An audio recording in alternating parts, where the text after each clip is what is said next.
Time होता 2007 से 2065 ईसा पूर्व चाइना। चाइना के 3 बड़े साम्राज्यों में युद्ध चल रहा होता है। जू साम्राज्य, वी साम्राज्य और शू साम्राज्य। शू साम्राज्य के राजा सुकुलियांग एक अपनी बड़ी सेना को युद्ध लड़ने के लिए भेज देते हैं और खुद एक छोटी सेना के साथ एक छोटे से राज्य में रुक जाते हैं। कुछ समय ऐसे ही बीत जाता है। कुछ समय बीतने के बाद एक सिपाही आता है, सुकुलियांग से कहता है कि खबर मिली है कि आपका सबसे बड़ा दुश्मन सिमाई एक बहुत बड़ी सेना के साथ इसी राज्य की ओर आ रहा है। सुकुलियांग पूछता है कितनी बड़ी सेना? सिपाही बोलता है 1.5 लाख। सभी लोग हक्के-बक्के रह जाते हैं। वहाँ पे सुकुलियांग अपनी किस्मत, अपने भाग्य को नहीं कोसता है, वो प्लान बनाता है, स्ट्रेटजी बनाता है। लेकिन वहाँ पे जो लोग थे, उनके जो साथी थे, सिपाही थे, वो बहुत ही हैरान परेशान हो जाते हैं और सोचते हैं कि अब तो हमारा राजा सुकुलियांग पकड़ा जाएगा। सुकुलियांग एक स्ट्रेटजी, एक प्लान बनाता है। सुकुलियांग कहता है कि राज्य के सभी झंडे उतार दो, द्वार का मेन गेट, जो मेन गेट होता है, मेन गेट को खोल दो और तुम लोग कहीं जाके छिप जाओ। सिपाही आपस में एक दूसरे का चेहरा देखने लगते हैं। सुकुलियांग कहता है कि जैसा मैं कह रहा हूँ वैसा करो। सिपाही वैसा ही करते हैं, झंडे उतार देते हैं, मेन गेट खोल देते हैं और जाकर कहीं छिप जाते हैं।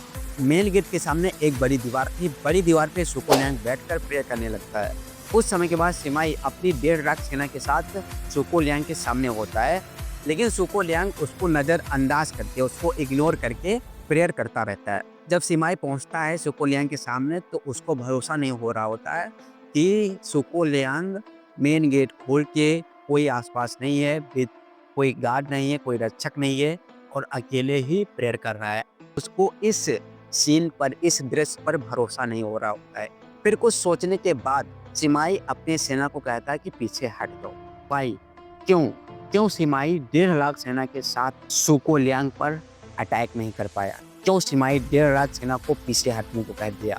इसका एक मेन कारण है पावर ऑफ रिपुटेशन और ये 5th रूल इसी पे आधारित है। So much depend on your reputation, guard it with your life. ये है 5th रूल, 48th रूल। सुकुलियांग को एक और नाम से जाना जाता था, स्लीपिंग ड्रैगन। एक बार की बात है, एक दुश्मन सेना का गुप्तचर उसके कैंप में घुस आता है और कहता है कि मैं दुश्मन सेना की इंफॉर्मेशन आप तक पहुंचाऊंगा, आप मुझे अपने कैंप में रख लें। सुकुलियांग समझ जाता है कि या मेरी इंफॉर्मेशन दुश्मन तक पहुंचाएगा, ना कि दुश्मन की इंफॉर्मेशन मुझ तक पहुंचाएगा। सुकुलियांग उसका सिर कलम करने का हुक्म दे देते हैं। जब उसका सर कलम होने वाला होता है तो लास्ट टाइम पर सुकुलियांग उसको रोक देता है। अब वो गुप्तचर बहुत ही डरा हुआ होता है उस समय। अब इस डर का फायदा उठाते हुए सुकुलियांग उसके सामने एक प्रपोजल रखता है और कहता है कि अब तुम सच में दुश्मन की इंफॉर्मेशन हम तक पहुंचाओगे, तभी तुम्हारी जान बच सकती है। और वह गुप्तचर मान जाता है और दुश्मन की इंफॉर्मेशन सुकुलियांग तक पहुंचाने लगता है और इस स्ट्रेटजी से सुकुलियांग बहुत सारे युद्ध जीतता है। सिमाई भी सुकुलियांग के साथ कई बार युद्ध कर चुका था, तो उसको पता था कि इसकी स्ट्रेटजी क्या है, कोलियांग कैसा सोचता है, इसकी स्ट्रेटजी क्या है। कोलियांग की रिपुटेशन ऐसी बन चुकी थी कि वह कभी भी कुछ भी कर सकता था। वह दुश्मन सेना पर अचानक हमला कर सकता था। दुश्मन सेना को पता भी नहीं चलता था कि कब उसको हार मिली, कब उसकी सेना समाप्त हो गई। तो उसकी रिपुटेशन ऐसी बन चुकी थी। और सामने जो दृश्य था सिमाई के सामने, वह एक दीवार पर बैठा प्रेयर कर रहा था, तो वह इस दृश्य को भी नहीं एक्सेप्ट कर पा रहा था कि सुकुलियांग अकेला बिना रक्षक से, बिना किसी गार्ड के, कोई रक्षक नहीं, कोई गार्ड नहीं है और बैठा सामने प्रेयर कर रहा है। तो यहाँ पे सिमाई ये समझ रहा था कि सुकुलियांग कोई ना कोई चाल चल रहा है। इसीलिए सुकुलियांग की रिपुटेशन के कारण ही सिमाई जो है अपनी 1.5 लाख सेना के साथ गेट के अंदर एंटर नहीं कर पाया और सुकुलियांग अकेला था और उस समय सच में अकेला था। तो आपकी रिपुटेशन बहुत ही मायने रखती है, तो अपनी रिपुटेशन को बनाइए, अपनी रिपुटेशन को बिल्ड करिए। अगर आप अपनी रिपुटेशन को नहीं बिल्ड करते हैं तो सामने वाली अपने दुश्मन की रिपुटेशन को गिराने की कोशिश करिए। ये भी रिपुटेशन बहुत ही इम्पॉर्टेंट होती है। आप देखे होंगे अपने गांव में, विलेज में, जहाँ से आप रिलेट करते हैं वहाँ पे ऑब्जर्व किए होंगे 1-2 लोग ऐसे होते हैं जिनकी रिपुटेशन बहुत ही हाई होती है। गांव के प्रधान को छोड़ के भी ऐसे लोग 2-4 लोग ऐसे होते होंगे जिनकी रिपुटेशन हाई होती होगी। कोई भी प्रॉब्लम हो, कोई भी सॉल्यूशन हो तो उनको सुलझाने के लिए, वहाँ पे सॉल्यूशन निकालने के लिए उन लोगों को ले जाया जाता होगा कि हाँ भाई ये समस्या समाधान है, तुम समझाओ, तुम सुलझाओ इसको। और कुछ लोग ऐसे होते होंगे उसी गाँव में जिनकी कोई रेपुटेशन नहीं होती होगी, लोग आते-जाते उनको गाली भी दे रहे होते हैं।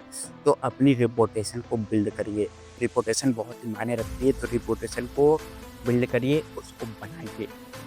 सेकेंड वर्ल्ड वॉर के दौरान उत्तरी अफ्रीका रेगिस्तान में लड़ते हुए जर्मन के सेनापति आर्थिर रोमान ने चालाकी और धोखेबाजी की इमेज बना ली थी। इससे उनसे लड़ने वाली हर सेना दहशत में आ जाती थी। हालांकि थे तो वो मुट्ठी भर ही और उनके मुकाबले ब्रिटिश सेना की टैंकों की संख्या 5 गुना ज़्यादा थी। लेकिन आर्थिर रोमल की आने की खबर सुनते ही पूरे के पूरे शहर खाली हो जाते थे। इसे कहते हैं द पावर ऑफ रिपोर्टेशन। वीडियो पसंद आया हो तो वीडियो को लाइक करिए, वीडियो को शेयर मत करिए क्योंकि यह वीडियो सिर्फ आपके लिए है। चैनल को सब्सक्राइब कर लीजिए। अगर ये सीरीज़ आप आगे देखना चाहते हैं तो कमेंट बॉक्स में ऐसे लिखें। वीडियो के बारे में आपके क्या विचार हैं वो भी कमेंट बॉक्स में बताएं। वीडियो देखने के लिए बहुत बहुत धन्यवाद।